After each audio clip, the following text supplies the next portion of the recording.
No Fórum de RH na indústria automobilística, um dos temas levantados foi a questão da proteção do emprego, um programa que vem sendo negociado com o governo federal para que uma parte do excedente de mão de obra seja colocada em licença e o governo assuma parte do pagamento dessas pessoas em licença. Adilson Cigarini é conselheiro do Sindipesas, responsável por relações de trabalho, que vem negociando esse tema desde 2012. Por que não vai adiante, Cigarini? Não vai adiante porque o governo ainda não encontrou um consenso dentro de casa para tratar desse assunto e embora as centrais sindicais, na sua grande maioria, estejam a favor dele, e as próprias grandes empresas, os principais segmentos industriais do nosso setor e também outros sabem que poderiam se valer dele. Enfim, de modo geral, há uma compreensão de que é um programa que só ajudaria o país, mas o governo ainda está com dificuldade operacional para lidar com isso, porque eles ainda acham que vão acabar, num primeiro momento, gastando com o seguro-desemprego e com o programa de proteção ao emprego. E nós achamos que, na verdade, não. Ao manter o investimentos no programa de proteção ao emprego, vai reduzir o gasto com o seguro-desemprego. É isso. Então, mas nós estamos otimistas. E depois vale ressaltar que isso não é deixar alguém em licença e uma parte trabalhando. Não.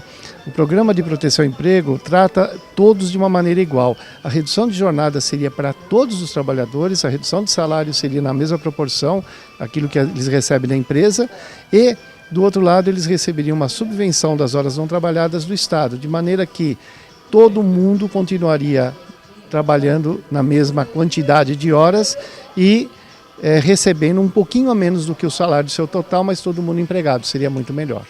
Pelo que vocês negociam, Cigarini, seria sobre as horas não trabalhadas, o governo assumiria algo como 60% desse custo.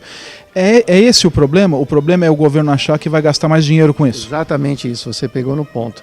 O governo teria que assumir 60% a 70% das horas não trabalhadas e ele acha que isso, eles não fizeram as contas e não sabe exatamente dimensionar qual é o valor envolvido. Então, muitas vezes o governo fica na dúvida do que fazer.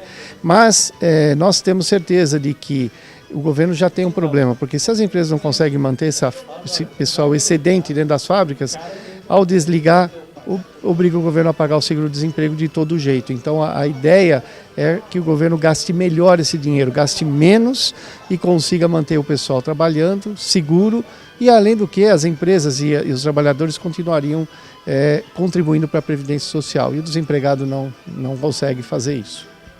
Por quanto tempo duraria essa redução de jornada?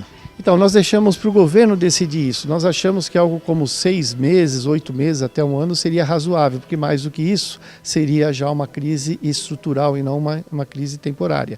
Mas um período de 6 a 8 meses seria bastante razoável e o governo pode estabelecer um limite de tempo para fazer esse subsídio, o que seria também aceitável por toda a sociedade. Tanto as centrais sindicais quanto os segmentos empresariais acham isso positivo. Dentro das questões que vocês vêm discutindo com o governo também está a questão da desoneração de folha de trabalho, de pagamento, que subiu de 1% do faturamento para 2,5%. Né? Ou melhor, tem um projeto de lei para que vá subir agora a partir do meio do ano. Né? E como estão essas negociações? O governo aceita negociar isso? O governo precisou trocar a medida provisória por um projeto de lei e colocou com urgência. Então agora entra na pauta do Congresso, depois de votar as medidas provisórias relacionadas à reforma tributária e do seguro-desemprego, vai colocar esse assunto em pauta. E o governo, embora entenda que precisa dessa arrecadação, eu acredito que vai ter que negociar com o Congresso, porque o Congresso sabe muito bem que as empresas que foram instadas a se planejar com 1%, não podem de uma hora para outra receber um impacto tão grande, um aumento de 150% no percentual. de contribuição sobre o faturamento. Então, o que nós, como entidade ligada ao setor de autopeças, estamos defendendo junto ao governo é a necessidade de manter isso como está em pelo menos um ciclo de um ano, ou seja, 2015, aliás, e podendo mudar para 2016, 2017, 2018, gradativamente esse percentual até onde o governo quer chegar, que é os 2,5%.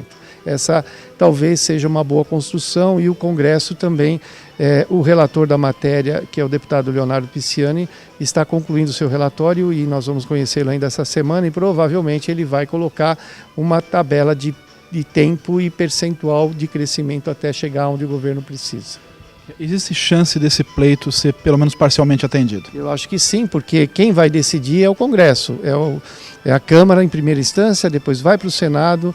Se o Senado concordar com a decisão da Câmara, vai para a sanção presidencial. Se o Senado modificar a decisão do Congresso, da Câmara, volta para a Câmara para depois ir para a sanção presidencial. Então, não é uma coisa que o governo possa impor. Há necessidade de negociar com a sociedade toda. E eu sei que as centrais sindicais também não acham que esse crescimento de uma hora para outra abrupto faça bem para os empregos, porque eles sabem que se as empresas tiverem um aumento de custo nesse ambiente já tão penoso do ponto de vista econômico e tiver ainda que assumir custos adicionais, vai ser um desastre a negociação de database esse ano. Então, todo mundo sabe que há necessidade do país achar um caminho para fazer isso e fazer isso de uma maneira gradual e planejada. É só isso que nós queremos. Nós não estamos contra a necessidade do país encontrar um novo equilíbrio nas contas públicas. O que precisa fazer é não jogar só para o lado empresarial e muito menos contra o emprego, que é o que está acontecendo, né?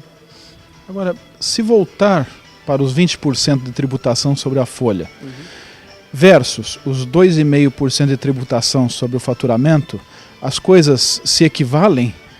Elas são quase que equivalentes. Hoje, se um dia a gente alcançar os 2,5% sobre o faturamento, já tem uma equivalência. Para poucas empresas ainda vai ter vantagem. Então o governo criou um mecanismo que eu achei interessante, que as empresas poderão optar por uma coisa ou por outra, ou por um percentual sobre o faturamento ou sobre o percentual sobre a receita. E isso pode ser feito em janeiro de cada ano, na medida da circunstância de cada empresa, das contas que eles venham a fazer. Eu achei que essa decisão foi interessante, foi positiva que o governo tenha feito dessa forma. Obrigado, Adilson, por sua entrevista.